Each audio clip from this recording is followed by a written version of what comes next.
Physical मैं लेकर आ चुका हूँ कुछ इम्पोर्टेंट। तो जो लोग भी सेकेंड ईयर में हैं उनको पढ़ना है मेडिकल नर्सिंग सर्जिकल, उनको पढ़ना है 1 पढ़ना है और मेडिकल सर्जिकल नर्सिंग 2 पढ़ना है। तो दोस्तों ये मिला जुला के आपको कुछ इंपॉर्टेंट क्वेश्चन हम लाए हैं, जहाँ से आपको ऑब्जेक्टिव के साथ साथ हम बहुत सारे पॉइंट को क्लियर करने वाले हैं। तो आप लोग वीडियो देखिएगा, ये सिर्फ ऑब्जेक्टिव ही नहीं, इसके नीचे बहुत सारे पॉइंट होगा क्वेश्चन से रिलेटेड। तो आप लोग जरूर देखिएगा वीडियो और साथ ही शेयर कीजिए। जो लोग भी सेकेंड ईयर में है, जो लोग भी का भी सेकेंड ईयर में 2022 में एग्जाम होने वाला है, उन लोगों के लिए बेहतरीन वीडियो है।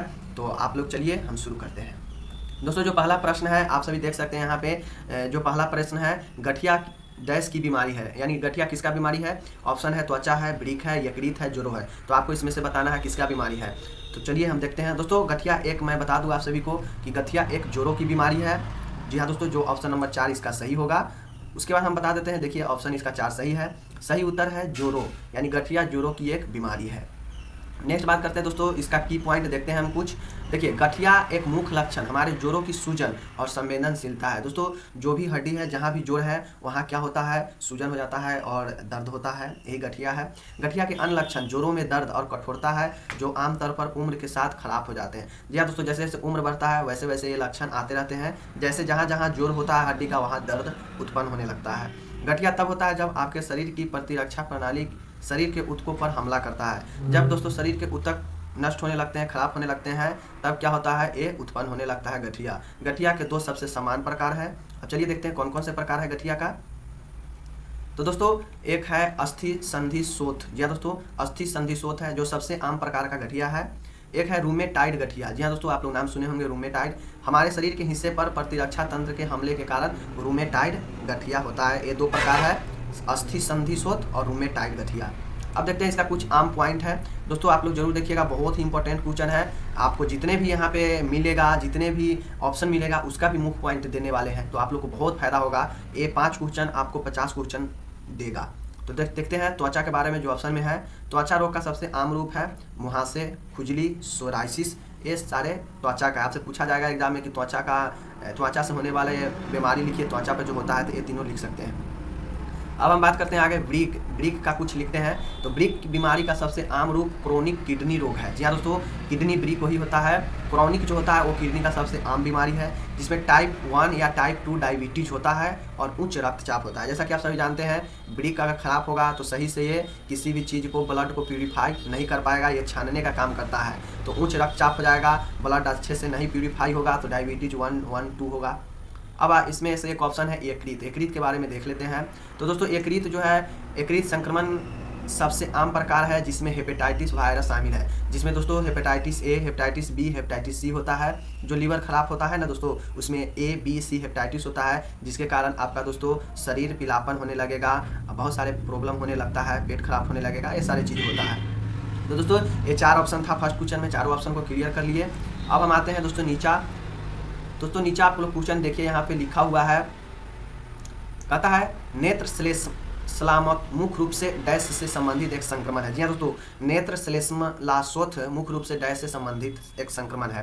दोस्तों ये मेडिकल नर्सिंग सर्जिकल का ये है। बहुत इंपॉर्टेंट सारे क्वेश्चन है, आप लोग जरूर देखिए, बहुत सारे इंपॉर्टेंट पॉइंट क्लियर होगा। आप लोग इससे लॉन्ग क्वेश्चन भी बना सकते हैं। तो दोस्तों ऑप्शन है अमाशय, घुटना, आँख। उसके बाद हम बात करते हैं, एक है हृदय। तो आपको इसमें से बताना है कि नेत्र जो है दोस्तों वो किस रूप से संबंधित है, किस में होता है। ये जो नेत्र श्लेष्मा एक रोग होता है। तो दोस्तों ये ऑप्शन नंबर होगा ऑप्शन 3, आँख में होता है। जैसा कि नाम से ही जान गए कि नेत्र श्लेष्मा था, तो 3 सही होगा। और इसमें जो चारों ऑप्शन है देखते हैं उसके बारे में। तो दोस्तों सही उत्तर आँख है। नेत्र श्लेष्मला एक पतली पारदर्शी श्लेष्म झिल्ली है। दोस्तों नेत्र श्लेष्मा एक पतली जो पारदर्शी झिल्ली होता है, जो आपके नेत्र में होता है। यह पलकों की आंतरिक सतह को रेखाबद्ध करता है और श्वेत पटल, आँख का सफ़ेद भाग को ढक देती है। या दोस्तों नेत्र श्लेष्मा जो होता है एक झिल्ली होता है, जो आपकी आँख में जो सफ़ेद वाला होता है ना, उसको क्या करता है, ढकने का काम करता है। नेत्र श्लेष्मा में ग्रंथियों जो स्राव उत्पन्न करती है, जो आँखों को नम रखने में मदद करती है और प्रतिजैविक होती है, जो संक्रमण को कम करती है। दोस्तों नेत्र श्लेष्मा एक में ग्रंथि जो आँख में होता है, जिसके कारण आंसू आता है, लैक्रिमल जो स्राव होता है, वो दोस्तों ये मदद करता है संक्रमण को कम करने के लिए। लेकिन उसका नाम क्या होता है, जो इसको प्रॉब्लम करता है नेत्र श्लेष्मा को, उसको कहते हैं नेत्र श्लेष्मास्था। अब हम दोस्तों नेक्स्ट बात करते हैं नेत्र श्लेष क्लासोथ का अर्थ नेत्र श्लेष्मा का सूजन है। जी हाँ दोस्तों, जो प्रश्न था कि नेत्र श्लेष्मला कोष्ठा का अर्थ क्या है, तो ये नेत्र श्लेष्मा का सूजन यानी फूल आंखें का बाहर आ जाना, फूल जाना। तो आप लोग समझ गए हैं कि नेत्र श्लेष्मा क्लासोथ का अर्थ क्या होता है। अब हम बात इसके एडिशनल कुछ पॉइंट के बात कर लेते हैं। संक्रामक स्थिति में दोनों आंखों का प्रभावित होना समान है।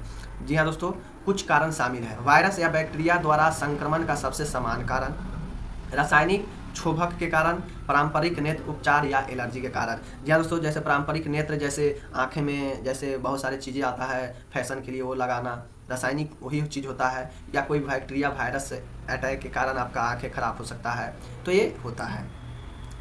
उसके बाद दोस्तों होता है प्रभाव, आंखें लाल और तकलीफ देह होते हैं। जी हाँ दोस्तों, आंखें लाल हो जाएगा, आंखें सूज जाएगा, पलकें आपस में चिपक जाती है, दृष्टि आमतौर पर प्रभावित नहीं होती है। जी हाँ दोस्तों, आप लोग आमतौर पे देखते होंगे एक खास तौर पर बच्चे में ज़्यादा होता है, दोनों आंखें आपस में चिपक जाते हैं, सट जाते हैं, फिर उसे नरम करके हटाया जाता है, लेकिन उससे दिखने में कोई प्रॉब्लम नहीं होता है।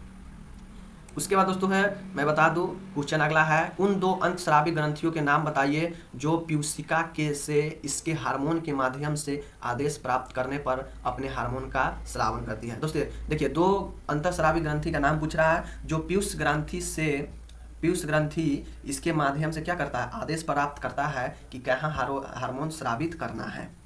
पीयूष ग्रंथि से पूछ रहा है, यहाँ पे दे दिया है पीयूष ग्रंथि से, इसलिए पीयूष ग्रंथि से कौन सा दो अंतस्रावी वाली ग्रंथियाँ है जो पीयूष ग्रंथि से आदेश प्राप्त करके हार्मोन स्रावन करती है।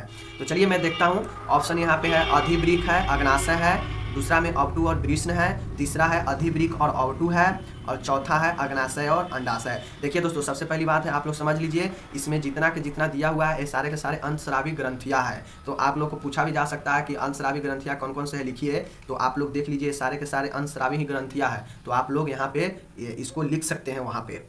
लेकिन यहाँ पे पूछा है कि कौन सा वह अंतस्रावी दो ग्रंथि है जो क्या होता है, मास्टर जो पीयूष ग्रंथि है उससे आदेश प्राप्त करके स्रावन करता है हार्मोन का। तो दोस्तों ये जो है ये ऑब्टू और वृष्ण, ऑप्शन नंबर 2 सही होगा। ऑब्टू और वृष्ण जो है वो दोस्तों आदेश किससे प्राप्त करता है, पीयूष ग्रंथि से, तब जाके हार्मोन का स्रावन करता है कि किसके लिए कहाँ स्रावन करना है। अब अवधारणा इसका कुछ हम देख लेते हैं दोस्तों अंतस्रावी ग्रंथियाँ के बारे में।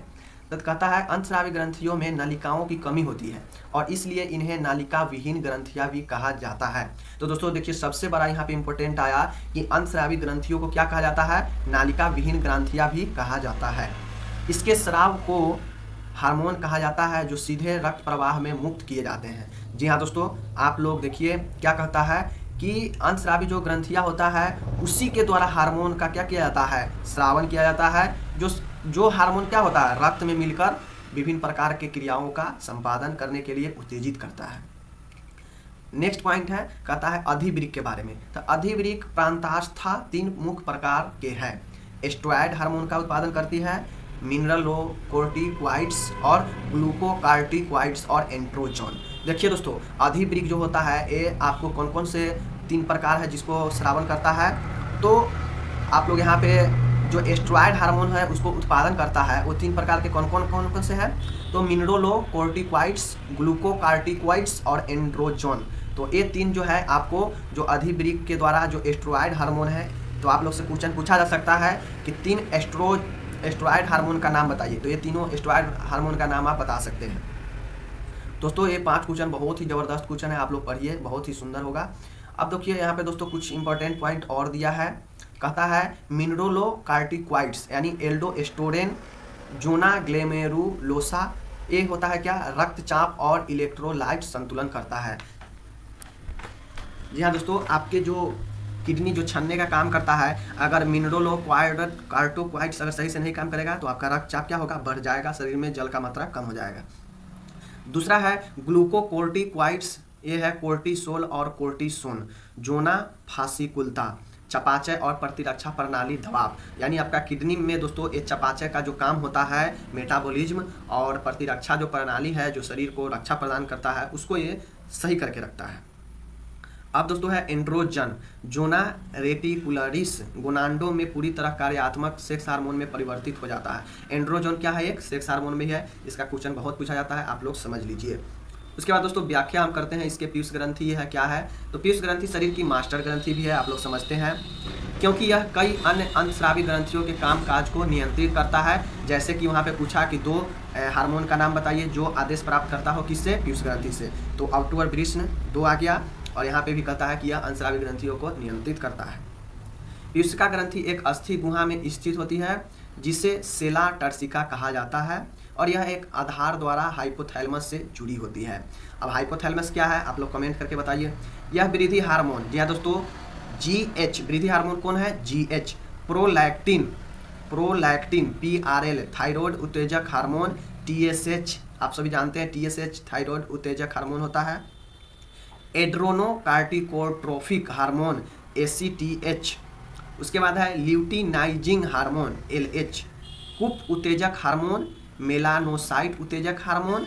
ये सारे चीज़ दोस्तों, ये जितना भी हार्मोन है ये सब पीयूष ग्रंथि के द्वारा क्या करता है, आदेश प्राप्त करता है। ऑक्सीटॉक्सिन और वैसोप्रेसिन जैसे कई हार्मोन स्रावित करती है। कौन स्राव करता है दोस्तों, अंतःस्रावी ग्रंथि के द्वारा उससे आदेश प्राप्त करके ये स्रावन करता है। थायराइड उत्तेजक हार्मोन TSH अवटु ग्रंथि से थायराइड हार्मोन के संश्लेषण और स्रावन को उत्तेजित करता है। तो दोस्तों आप सभी जानते हैं थायराइड जो है वो कहाँ पे TSH होता है, जिसमें शरीर मोटापा हो जाता है, शरीर फूलने लगता है, ये सारी चीज़ थायराइड बढ़ने से होता है। पुरुषों में ल्यूटिनाइजिंग हार्मोन वृषण से एंड्रोजन नामक हार्मोन के संश्लेषण और स्रावन को उत्तेजित करता है। दोस्तों ये जो एंड्रोजन है ये पुरुष सेक्स हार्मोन है, आप सभी जानते हैं। देखिए दोस्तों, अतः 2 अंतस्रावी ग्रंथियां अवटु और वृषण है जो पीयूषिका से इसे हार्मोन के माध्यम से आदेश प्राप्त करने पर अपने हार्मोन का स्रावन करती है। आप लोग समझिए जितने भी सेकेंड ईयर वाले हैं, तो दोस्तों ये देखिए कहाँ पे थायराइड होता है, कहाँ पे प्यूटरिट होता है, कहाँ पे पैंक्रियाज है, कहाँ पे एंड्रीनल ग्लैंड है, कहाँ पे ओवरी है फीमेल के लिए और टेस्टिस है मेल के लिए। तो ये सारे दोस्तों ये क्या है, ग्रंथियाँ है, अंतःस्रावी ग्रंथियाँ, देख लीजिए एक बार। अब हम बात करते हैं दोस्तों, नेक्स्ट प्रश्न है, कहता है निम्न में से कौन सी दवा हृदय शूल एंजाइना पेक्टोरिस, हृदय शूल को क्या कहते हैं, एंजाइना पेक्टोरिस के प्रबंधन के लिए सूक्ष्म रूप से दी जाती है। तो दोस्तों एक है एस्पिरिन, बेटालोल, नाइट्रोग्लिसरीन, और चौथा जो ऑप्शन है वारफेरिन। तो इसमें से कौन है जो आपको हृदय शूल के लिए दिया जाता है, तो दोस्तों ऑप्शन नंबर 3 है नाइट्रोग्लिसरीन जो दिया जाता है। अब देखिए हृदय शूल क्या है, पढ़ते हैं उसके बारे में। दोस्तों हृदय शूल अस्थायी छाती की परेशानी या दर्द है, यह हृदय पेशियों में रक्त के प्रवाह में कमी के कारण होता है। हृदय शूल यह रोध गलन रहित हृदय पेशी स्थानिक अरक्तता मायोकार्डियल इस्कीमिया है। अरक्तता, देखिए हृदय में जो स्थानिक अरक्तता होता है उसे क्या कहते हैं, मायोकार्डियल इस्कीमिया। हृदय शूल 2 प्रकार का होता है, स्थिर शारीरिक गतिविधि के दौरान होता है और आराम के बाद सुधार होता है, जो ये नॉर्मल होता है। अस्थिर होता है, आराम करने पर होता है और लक्षण गंभीर हो सकते हैं, जो कभी भी अटैक कर सकता है। अब नेक्स्ट दोस्तों इसके बारे में बात करते हैं। देखिए यहाँ पे लिखा हुआ है हृदय शूल का उपचार क्या क्या है। यह आराम या सबलिंगुअल नाइट्रोग्लिसरीन से तुरंत आराम देता है।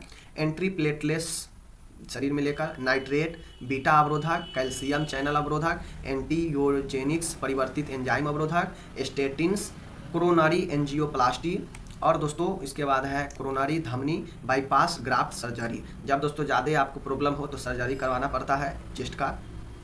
नेक्स्ट लास्ट क्वेश्चन है, 5वां है दोस्तों, एक इसोफेगोस्कोपी के बाद एक ग्राहक अपने कमरे में लौट आया है। तरल पदार्थ देने से पहले नर्स को ग्राहक के मूल्यांकन को प्राथमिकता देनी चाहिए। तो दोस्तों देखिए क्या है, चैतन्य का स्तर, TBR और BP, TPR और BP, मूत्र उत्पादन और गैग रिफ्लेक्स। तो देखिए दोस्तों गैग क्या रिफ्लेक्स होता है, तो चलिए हम देखते हैं इसका सही गैग रिफ्लेक्स है। अब देखिए दोस्तों व्याख्या करते हैं। एसोफैगोस्कोपी लोकल एनेस्थेसिया के तहत किए गए एसोफैगस की जांच करने के लिए एक नैदानिक प्रक्रिया है। देखिए दोस्तों ये जो है एसोफैगोस्कोपी, ये एनेस्थेसिया जिसमें निश्चेतक होता है, जिसमें शरीर को बेहोश किया जाता है, उसके द्वारा किया गया एक जांच है। इस प्रक्रिया के बाद तरल पदार्थ देने से पहले नर्स को गैग रिफ्लेक्स की उपस्थिति का आकलन करना चाहिए। जी हाँ दोस्तों कि कितना है नहीं है। गैग रिफ्लेक्स की अनुपस्थिति में तरल पदार्थ नहीं देना चाहिए। अगर दोस्तों गैग रिफ्लेक्स की अनुपस्थिति है तो तरल पदार्थ नहीं देना चाहिए, क्योंकि वे तरल पदार्थ की आकांक्षा का कारण बन सकते हैं और श्वसन में रुकावट पैदा कर सकता है दोस्तों। उसके बाद दोस्तों है दोस्तों एसोफैगोस्कोपी के बाद तरल पदार्थ देने के लिए गैग रिफ्लेक्स का आकलन एक प्राथमिकता वाला हस्तक्षेप है। देखिए दोस्तों, आप समझते हैं कि एसोफैगोस्कोपी होता क्या है, सबसे मेन है। तो देखिए दोस्तों, एसोफैगोस्कोपी जो होता है वो होता है एक लोकल एनेस्थीसिया के तहत, यानी जो लोकल जो बेहोश के मरीज कर दिया जाता है उसमें होता है नैदान के लिए। जैसे सीधी सी बात समझ लीजिए, कोई भी अगर बीमारी है, अगर मान गए उसको कोई भी सर्जरी की ज़रूरत है, तो उसको एनेस्थीसिया के तहत जो भी उसको शरीर में दी जाने वाली, जैसे उसको भोजन तो कराया नहीं जा सकता है, तो जो उसको तरल पदार्थ देने की विधि है वही है एसोफैगोस्कोपी, जिसमें दोस्तों बहुत चीज़ें होता है जिसको देखकर तरल पदार्थ दिया जाता है कि ये लेने लायक है या नहीं है। अगर नहीं लेने लायक है, दे दिया जाता है तरल पदार्थ नर्स के द्वारा, तो उसके हृदय में रुकावट हो सकता है श्वसन दर में। तो एसोफैगोस्कोपी जो है वो एक प्रकार से शरीर में भोजन तरल के रूप में देने का विधि है। तो उम्मीद है आप लोगों को समझ में आया होगा। ये सारे प्रश्न दोस्तों बहुत इंपॉर्टेंट है, बहुत सारे क्वेश्चन क्लियर हुए होंगे जो कि नर्सिंग सर्जिकल मेडिकल का है। ये सेकेंड ईयर का आप लोग जरूर देखिए GNM। तब तक मिलते हैं अगले वीडियो में। नमस्कार।